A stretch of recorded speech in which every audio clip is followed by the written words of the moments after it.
来讲台南的消息，连续几日港的大雨，当上台南的7股依照统计，渔业灾损呢有5亿3千万。为了替灾民发声，台南在地立委郭国文呢，看政府伫杀的渔电共生有制度性的缺陷，批评大型力量企业干那求绩效，无顾到民生的需要，所以要求爱先优先和渔民有电通用。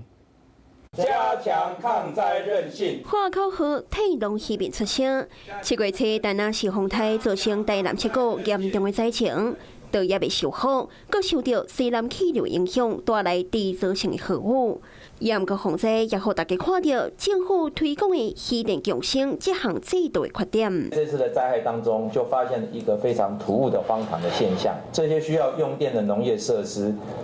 眼看看旁边的光电板有在发光电，但是呢，它却没有办法使用。毕竟目前的渔电共生案场，大部分拢是用规批含电网夹做汇类贩卖，无配逆变器含离网的设备，也无自发自用的设计。 所以，当主电网受损的时，规个社区都随失去到能源的支持。民进党立委郭国文更加点名，包括台盐力量、利用等等大型的供电厂，拢无法度照顾民生需求。既有的这个案场都是 KPI 的思考，那商业上的考量，却没有 ESG 的这个责任的概念。强调伫沿海的渔业发展，外靠稳定供电。严格供电网当着透风的时，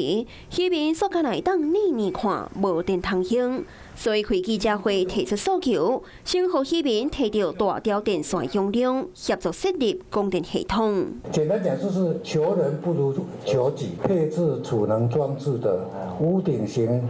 太阳光电设施，透过光电的直接收益，或是用碳权的部分，然后让灾民在重建的时候可以，甚至不用付出成本，然后甚至可以有一些收益。台电同时还在抢救，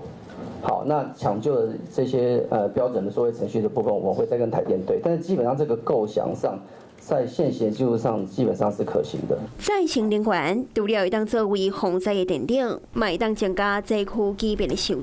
减少中间的负担。Hello， 我是蒋欣梅，想要抢先掌握最及时的新闻资讯吗？赶快订阅、按赞、开启小铃铛，锁定华视新闻 YouTube 频道。